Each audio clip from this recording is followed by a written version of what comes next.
Hello, friends. This is Jackie. I am here to speak to a collective of people that feels like it's really going through it. Those who are in that proverbial cocoon, going through that painful change in order to emerge as butterflies. Those who are in that in between from the old self and the new self, or also known as the sacred pause. I am here to talk to those of you because I totally understand what you are going through. I wanted to come and talk to you because I know that it is hard not to judge yourself harshly for taking so long, because we get so caught up in being behind. I know that you're probably getting very caught up in feeling like you are behind because the people that I am speaking to understand this process. You understand that there's pain in change. You understand the pain of growth is real, and it makes sense, right? You understand. And that's why they say no pain no gain. Like, we understood that at an intellectual level, but it is a different thing to be going through it. And so I think that I am speaking to those people who are really going through it and are even having those thoughts of, like, what is the point? What is the point? It's some sort of apathy that comes from us stripping down everything that we were doing to feed our ego. Nothing wrong with that, right? Wrong with our ego. But when our egoic motivation starts to die, then we find that also our will starts to go with it. And it becomes very, very hard to come back from that. I mean, maybe not for everybody, but for the group of people that I am speaking to, it has been. It has been. It has been something that you did not expect to be so, so painful. It's just like the word that keeps coming up because it has been quite the adjustment to reach that next level.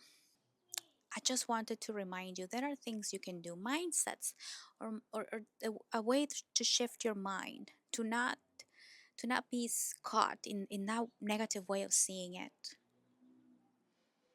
We need to understand that at some point we romanticized the the whole vision of the phoenix rising from the ashes. We romanticize that because we only see the result, but we don't see the before it happened. And so we have an idea of, yeah, we'll have to do that. We'll cross the bridge. But the way that you seem to have lost your motivation, like, where did it go? It is that sacred pause in which you need to really reevaluate what matters to you, because when you find what matters to you, you will find the will, the motivation again. It's that alignment. All the effort that you put out makes sense. The pain makes sense. It's like you consciously signed up for it. You say, okay, that's where I'm going, and this is what I have to do. This is what's required. Sorry for the noises. Being conscious, mindful of what we are choosing, where we are going, gives us an idea of the kind of struggles that we're going to face. And when we are going through those struggles and we don't like it and we don't feel good, we can make sense of the pain, and we don't have to retreat and make sense of it and waste time doing that. We already know. We get it done.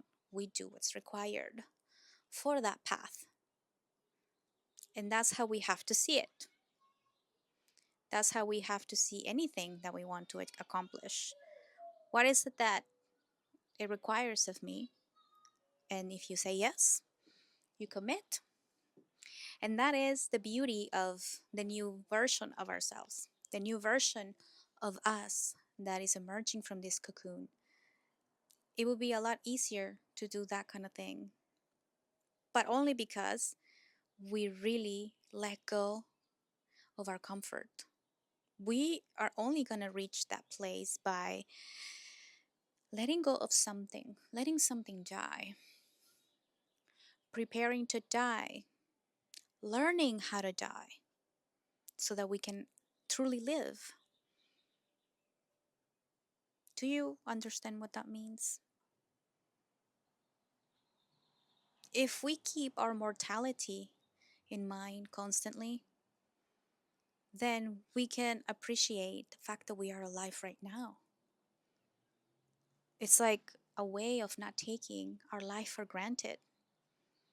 And if we continuously do that, then this moment that we have right now, how is it better spent? Worrying about the future or how somebody's going to take something that we say, or just doing it? Because so what? The end is coming anyway. It's like a sort of freedom that we can access to just be more ourselves. So, friends, this is a reminder to give yourselves some grace. This is harder than you expected. We did glamorize that whole thing of emerging a butterfly from the cocoon, and we kind of lost sight of how hard it would be and how painful and how confusing. And I think it's confusing because of that reason that I mentioned, the the loss of egoic motivation. The things that we were doing before, we were doing them for reasons that made sense, right? Back then, when we were operating from fear of avoiding consequences instead of going for us, we were going against what we were afraid of experiencing. And so when we lose the motivation from that place, we have to find it on the other place, which is our true nature, what we truly value. And we don't know because we haven't spent enough time finding out. And so it requires for us to do things from a place of really honoring ourselves. And in that process, yes, we lose a lot of things that are still even serving us somehow. And they're familiar and comfortable. And it's quite scary to try to picture ourselves in the future without them, without those things, without those people. And if you are just coming to that realization right now, that this is a confirmation for you to let go of something or someone that it's not really for you anymore. It's mostly it mostly keeps reminding you of who you have been, and you can let it go, that old version of you, because every time you're reminded of who you have been, another wave of guilt comes up that you need to clear out of your body, another wave of criticism or of reminding you who you've been, that causes you to feel a certain way, that then you need to go retreat and make sense of it and self-care yourself out of it. It's like a continuous need to maintain, to do a tune-up, and it's kind of like just holding you back because you could free up the space to do something else with that instead of constantly needing to bring yourself back from that low.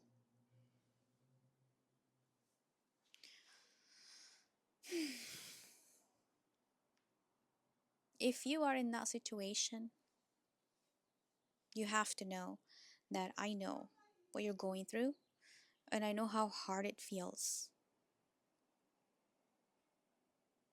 There's no denying that. But it's also robbing you of your life force. It lives inside of you in a pain, in a as an entity of pain, a pain body, as Eckhart Tolle, I think his name is, how he calls those pain bodies that possess you and want to feed on negative emotion, which is why they keep bringing up negative emotion so that you can feed it. You have to let go. You have to remember to stop the thoughts that feed them, the fearful thoughts. That's why it's so powerful to repeat affirmations about the new person that you are, about how everything is just happening for you constantly, constantly, constantly, because you have to fill in the space of full of these kind of thoughts instead of keep feeding those negative ones that will never leave you if you don't let them go either. If you don't stop feeding them, they're not going to go anywhere. But I also know that this is something that you are aware of and that you try to constantly do when you remember. So this is just to reinforce that that is the right thing to do. That is what you have to keep doing because it feels just a little bit better every time. Even if it's just a tiny bit, the energy today feels more grounded in the reality of the painful experience, not escaping it, but working with it, still doing the things that you think are important to do with the awareness that the pain is there, but not filled with anxiety like you were in the past. And it is very, very common that people get more depressed on Mondays, right? They go back to the reality of the life. The weekend, we get like temporary amnesia or something. And then on Monday, it's like back to reality and responsibility. And when we are in that period, it feels like a little bit, it feels a little much. Everything feels a little much. So that's why it's called a sacred pause, because we do have to allow ourselves to pause, because we need to get in touch to our intuition, our feelings and our intuition, so that we can find out what actually matters to us. But it takes time, and it requires that we're patient with ourselves. It requires that we don't keep feeding the negative paths, and trust that everything will unfold in divine timing, not in our ego's timing. And it's hard because we can't stop but to compare where others are at our age and feel bad about it. Like, I know that everybody who's watching now, that the thought has come to your mind.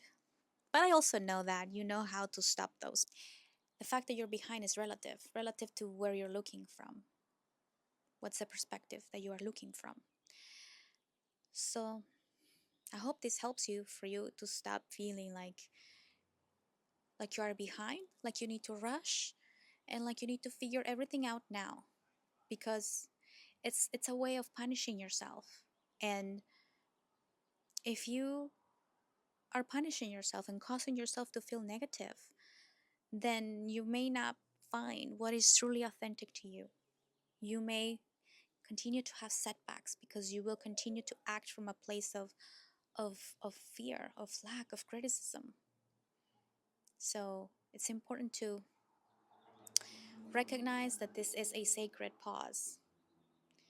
And it's sacred because we need to honor it and not judge it, not criticize it, and not demanding it to be done over or getting patient with it. It's true surrender, but surrender from a place of awareness. But that surrender is going to, but that surrender, it's complete surrender.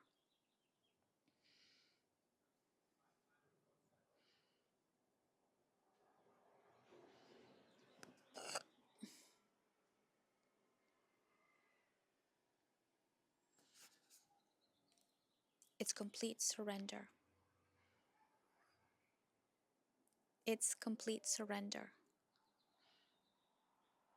And it is terrifying at first, but it's very freeing later. So I hope this encouraged you to continue to be in your faith. Have faith in yourself to overcome this. You will be rising from the ashes in no time. Thank you for watching, and I'll see you in the next video.